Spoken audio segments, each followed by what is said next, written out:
Bem-vindo a um episódio de imersão no canal Leitura em 10 Minutos. Hoje com o prefácio e a introdução do livro O Problema do Sofrimento, de C.S. Lewis. Inscreva-se no canal para não perder os próximos capítulos. Vamos começar?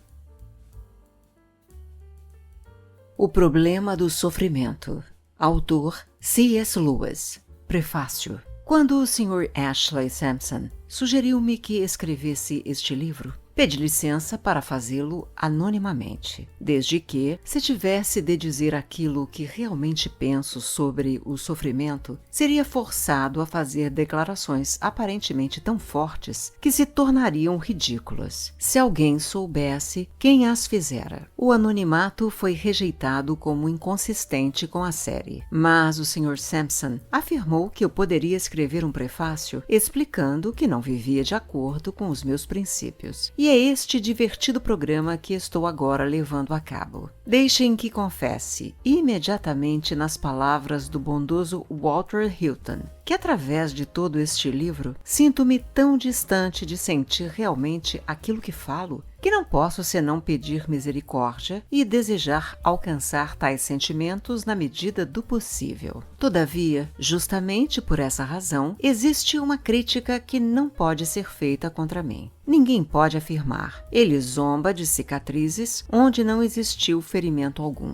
pois eu nunca, em nenhum momento, estive num estado de espírito em que até mesmo a ideia de sofrimento grave fosse menos do que intolerável. Se qualquer homem está a salvo do perigo de subestimar este adversário, eu sou esse homem. Devo também acrescentar que o único propósito do livro é resolver o problema intelectual criado pelo sofrimento. Para a tarefa mais elevada de ensinar coragem e paciência, jamais fui tolo bastante para considerar-me qualificado. Nem tenho qualquer coisa a oferecer aos meus leitores, exceto minha convicção de que quando é preciso suportar a dor, um pouco de coragem ajuda mais do que muito conhecimento. Um pouco de simpatia humana tem mais valor do que muita coragem. E a menor expressão do amor de Deus supera tudo.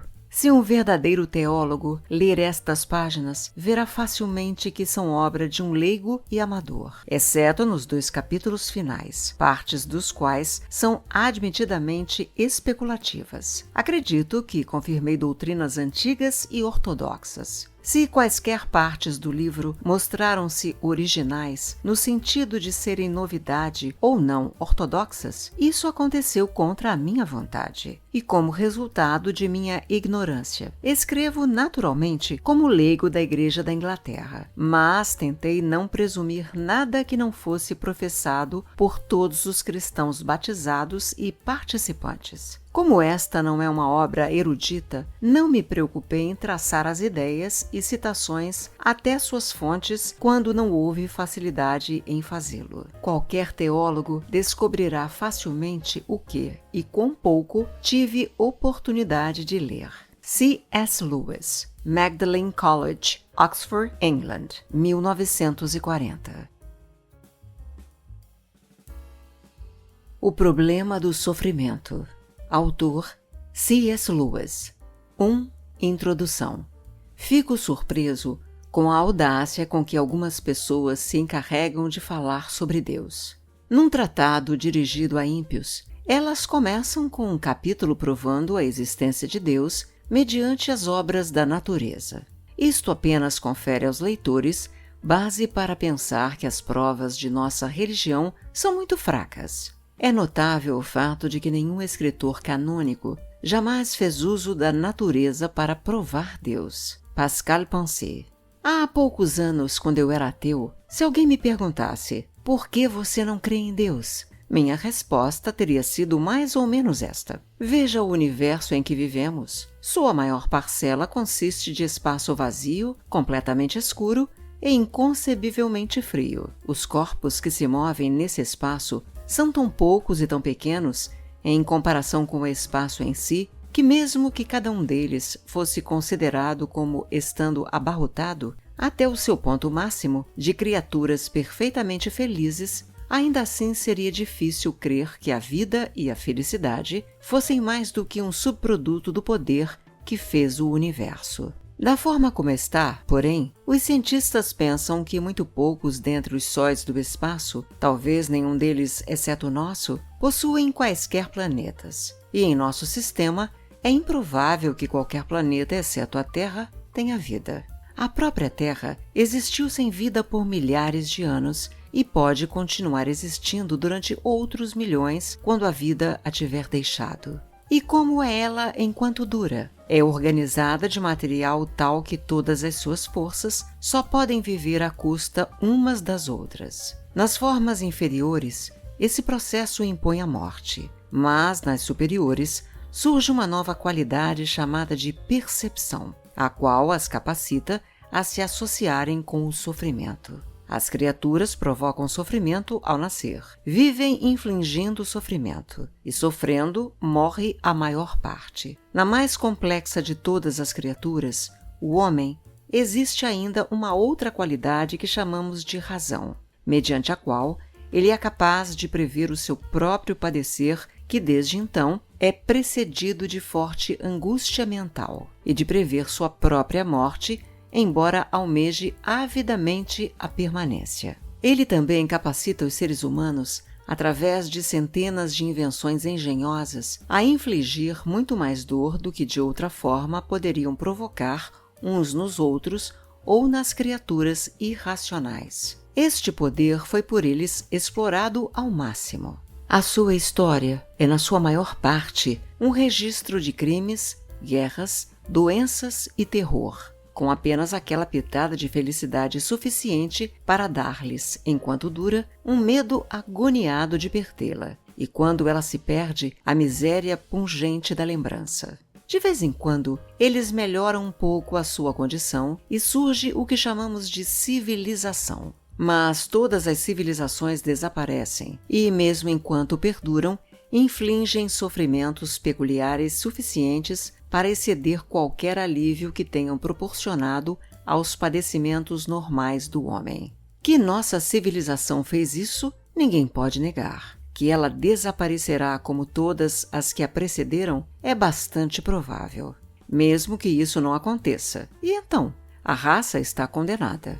Toda raça que surge em qualquer parte do universo está condenada, pois o universo, segundo dizem, está cansado e irá transformar-se um dia em uma infinidade uniforme de matéria homogênea a baixa temperatura. Todas as histórias acabarão em nada. Toda vida se mostrará no final como sendo apenas uma contorção transitória e sem sentido, sobre a face idiota da matéria infinita. Se você me pedir para acreditar que esta é a obra de um espírito benevolente e onipotente, replico que toda evidência aponta na direção oposta. Ou não existe espírito por trás do universo, ou então existe um espírito indiferente ao bem e ao mal, ou seja, um espírito perverso. Existe uma pergunta que jamais pensei em fazer. Nunca notei que a própria força e simplicidade do caso dos pessimistas nos colocava imediatamente diante de um problema. Se o universo é mau, ou mesmo um tanto mau, como foi possível aos seres humanos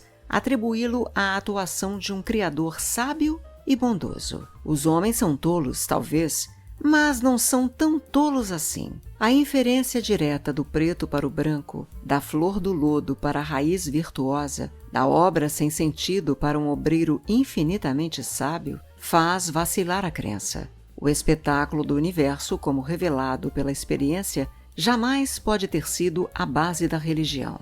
Deve ter sempre sido algo a despeito do qual a religião, adquirida de uma outra fonte, foi mantida. Seria um erro replicar que nossos ancestrais eram ignorantes e, portanto, entretinham agradáveis ilusões sobre a natureza, as quais o progresso da ciência, desde então, dissipou. Durante séculos em que todos os homens criam, o tamanho e o vazio do universo já eram conhecidos. Podemos ler em alguns livros que os homens da Idade Média pensavam que a Terra era plana e que as estrelas estavam próximas. Mas isso é uma mentira. Ptolomeu lhes dissera que a Terra era um ponto matemático sem tamanho em relação à distância das estrelas fixas. Uma distância que um texto popular medieval estima como sendo de 117 milhões de milhas. E em tempos ainda mais antigos, Mesmo no início, os homens devem ter tido a mesma sensação de imensidão hostil de uma fonte ainda mais óbvia. Para o homem pré-histórico,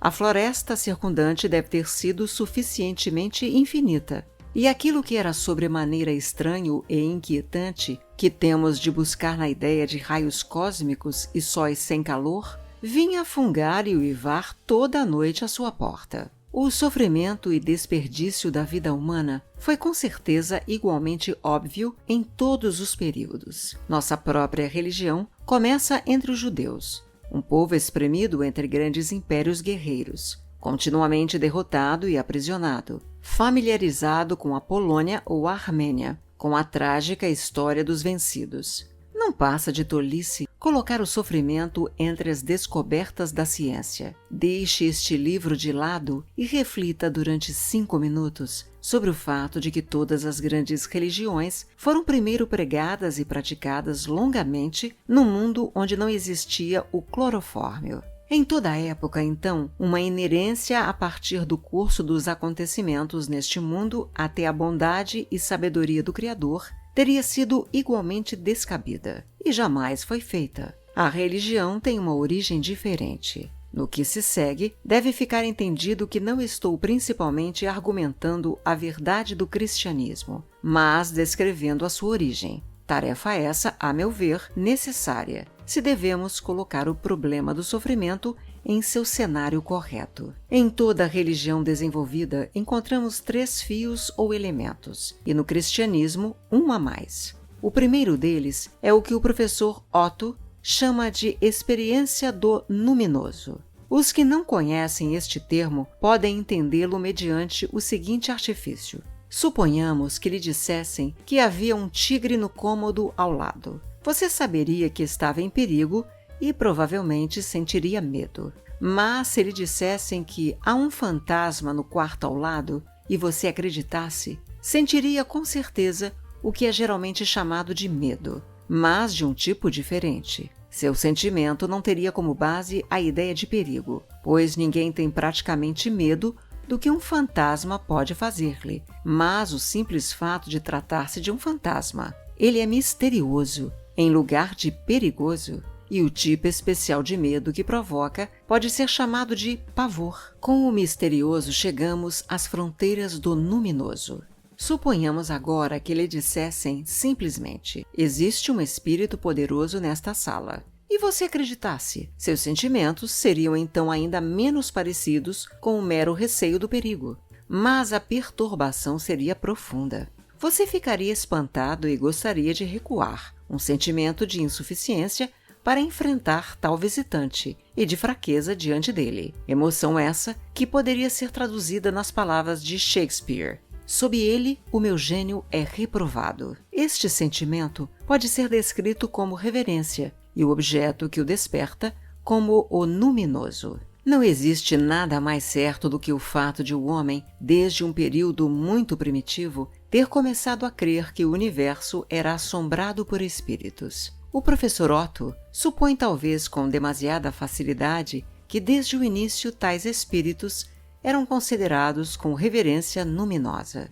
Isto é impossível de provar por uma razão muito boa. Os pronunciamentos que expressam reverência em relação ao luminoso e os que expressam simples medo do perigo podem fazer uso de linguagem idêntica. Haja vista que podemos hoje dizer que temos medo de um fantasma ou que temos medo da alta dos preços. É, portanto, teoricamente possível que houvesse tempo em que os homens considerassem esses espíritos simplesmente como perigosos e se sentissem em relação a eles exatamente como se sentiam em relação aos tigres. O que é certo é que agora, pelo menos, a experiência luminosa existe, e se começarmos a partir de nós mesmos, podemos fazê-la retroceder até há muito tempo. Um exemplo moderno pode ser encontrado, se não formos orgulhosos demais para buscá-lo ali, no livro The Wind in the Willows, onde Rato e Toupeira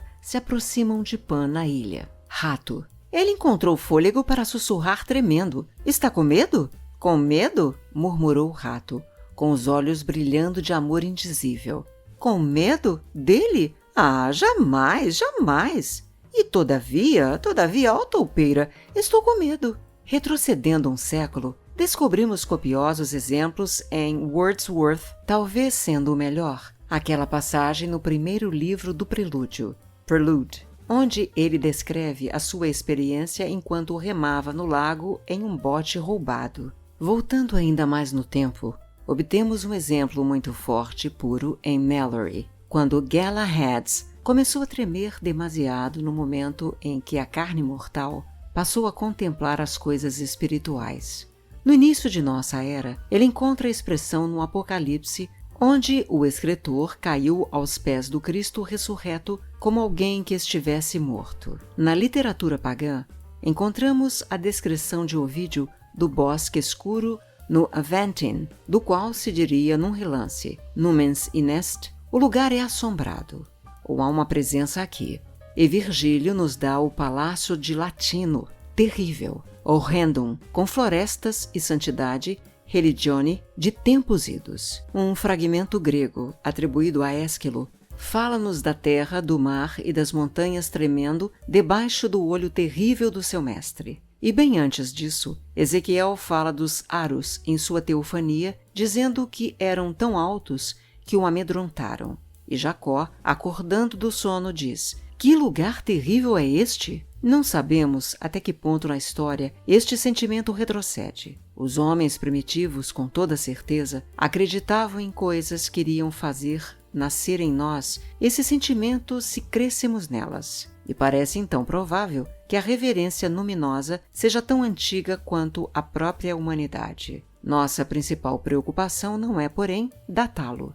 O importante é que, de uma ou outra forma, ele veio a existir e se difundiu, não desaparecendo da mente humana com o desenvolvimento do saber e da civilização. Essa reverência não é resultado de algo implícito do universo visível. Não existe possibilidade de argumentar a partir do simples perigo até o misterioso, e menos ainda, ao plenamente luminoso. Você pode dizer que lhe parece muito natural que o homem primitivo, cercado por perigos reais e, portanto, amedrontado, viesse a inventar o misterioso e o luminoso. De certa forma, isso é verdade, mas vamos primeiro entender o nosso significado. Você acha isso natural porque, partilhando da natureza humana com seus ancestrais remotos, pode imaginar-se reagindo aos perigos da solidão da mesma forma. E esta reação é sem dúvida natural no sentido de conformar-se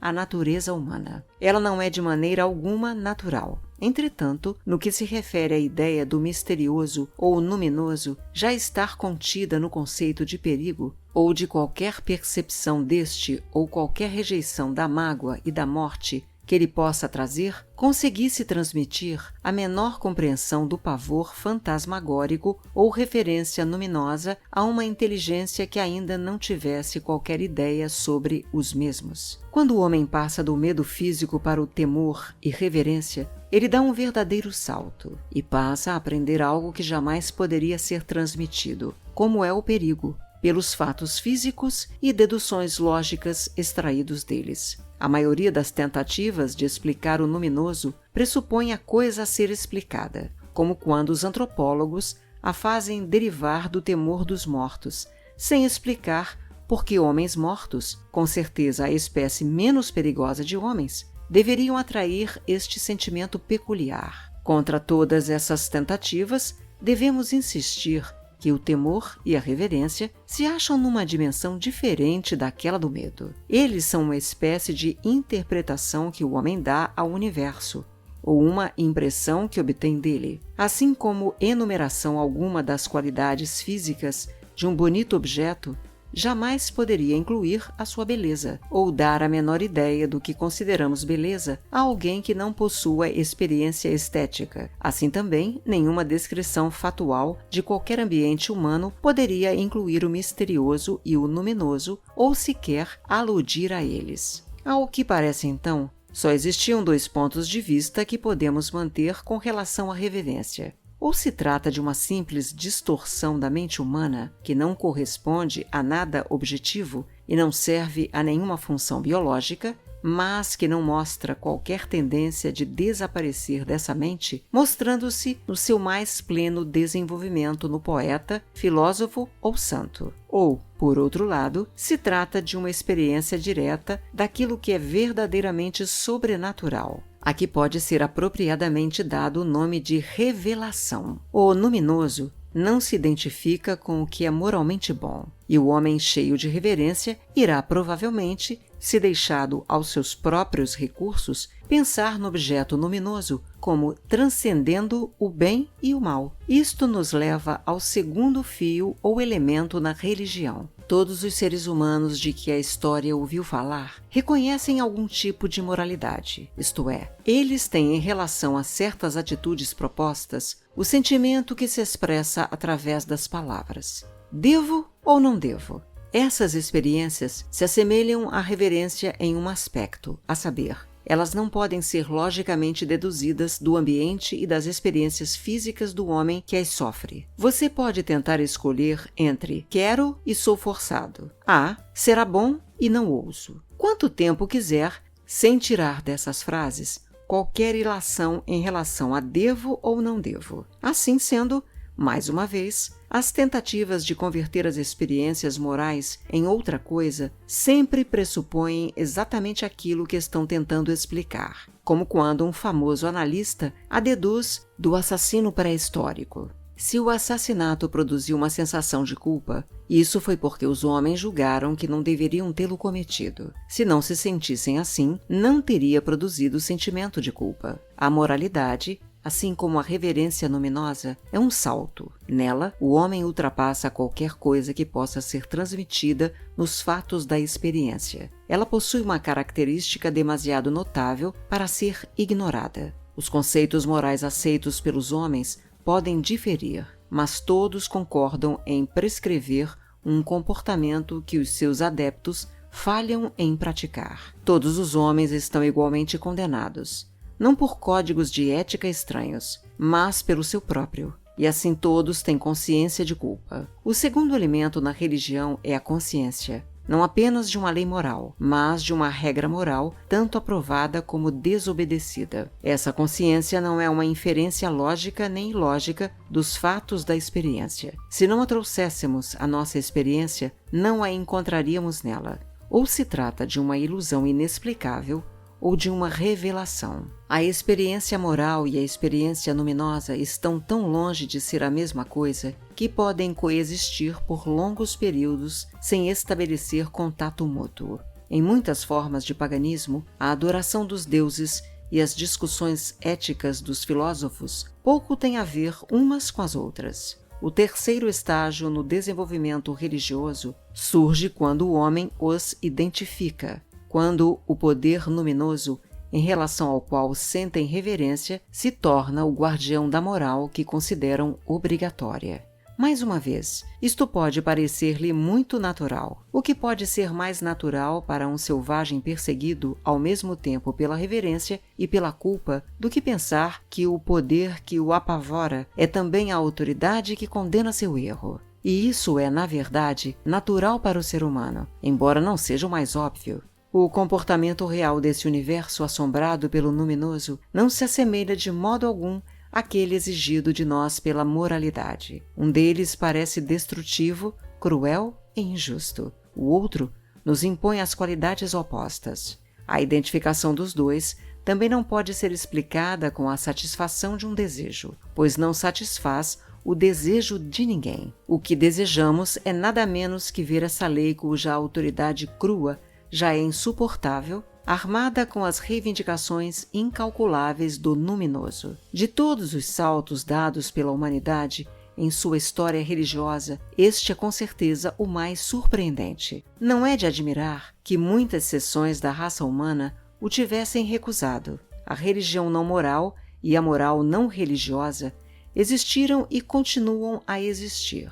Talvez um único povo, como povo, deu o novo passo com perfeita decisão, isto é, os judeus. Mas grandes personagens em todos os tempos e lugares também o deram, e somente os que fazem isso estão a salvo das obscenidades e barbaridades da adoração imoral ou do moralismo frio e triste da autorretidão. A julgar pelos seus frutos, este é um passo em direção a uma saúde melhor. E embora a lógica não nos obrigue a dá-lo, é difícil resistir. Mesmo no paganismo e no panteísmo, a moral está sempre surgindo. E até mesmo o estoicismo, quer queira, quer não, se vê dobrando o joelho diante de Deus. Mais uma vez pode ser loucura, uma loucura congênita ao homem e surpreendentemente feliz em seus resultados, ou pode ser revelação.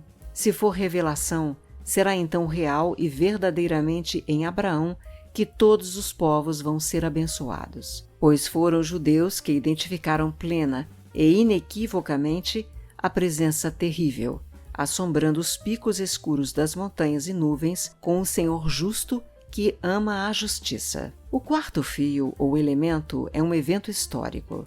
Houve um homem nascido entre esses judeus que alegava ser ou o filho de, ou ser um com, o algo que é ao mesmo tempo o terrível assombrador da natureza e autor da lei moral. A alegação é tão chocante, um paradoxo e até mesmo um horror, que podemos com toda facilidade ser levados a aceitá-la levianamente.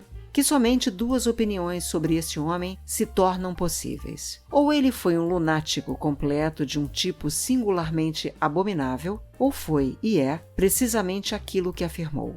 Não existe meio termo. Se os registros tomarem a primeira hipótese inaceitável, você precisa então sujeitar-se à segunda. E se fizer isso, tudo o mais reivindicado pelos cristãos se torna crível, que este homem, tendo sido morto, estava porém vivo, e que sua morte, de maneira incompreensível para a mente humana, produziu uma real mudança em nossas relações com o terrível e justo Senhor, modificação essa em nosso benefício. Perguntar se o universo como vemos parece mais o trabalho de um Criador sábio e bom do que obra do acaso, indiferença ou malevolência, é omitir desde o início todos os fatores relevantes no problema religioso. O cristianismo não é a condução de um debate filosófico sobre as origens do universo, mas um evento histórico catastrófico que se seguiu ao longo preparo espiritual da humanidade por mim descrito. Não se trata de um sistema no qual temos de encaixar o fato embaraçoso do sofrimento, mas é ele mesmo um dos fatos embaraçosos que precisam ser enquadrados em qualquer sistema por nós planejado. Num certo sentido, ele cria, em lugar de resolver, o problema do sofrimento, pois este não seria um problema a não ser que, lado a lado com nossa experiência diária deste mundo sofredor, tivéssemos recebido o que julgamos ser uma boa certeza de que a realidade final é justa e plena de amor. Porque esta segurança me parece boa. Já foi por mim indicado até certo ponto. Não se trata de compulsão lógica. Em qualquer estágio do desenvolvimento religioso, o homem pode rebelar-se, se não sem violentar sua própria natureza, pelo menos sem insensatez. Ele pode fechar seus olhos espirituais ao luminoso, se estiver preparado para separar-se da metade dos grandes poetas e profetas de sua raça, de sua própria infância, com a riqueza e profundidade da experiência descontraída. Ele pode considerar a lei moral como uma ilusão e assim distanciar-se da base comum da humanidade. Pode recusar-se a identificar o luminoso com o justo e permanecer ainda um bárbaro adorando a sexualidade, os mortos, a força da vida ou o futuro. Mas o custo é alto. E quando chegamos ao último passo, a encarnação histórica, a segurança é a mais forte de todas. A história é estranhamente parecida com muitos dos mitos que atemorizaram a religião desde o início. Todavia, não é como eles. Não se mostra transparente a razão. Não poderíamos tê-la inventado. Não possui a lucidez suspeita a priori do panteísmo ou da física newtoniana. Ao que parece, possui o caráter arbitrário e idiosincrático que a ciência moderna está nos ensinando a aceitar neste universo obstinado, onde a energia é formada por pequenas parcelas de uma quantidade que ninguém pode prever, onde a velocidade não é ilimitada,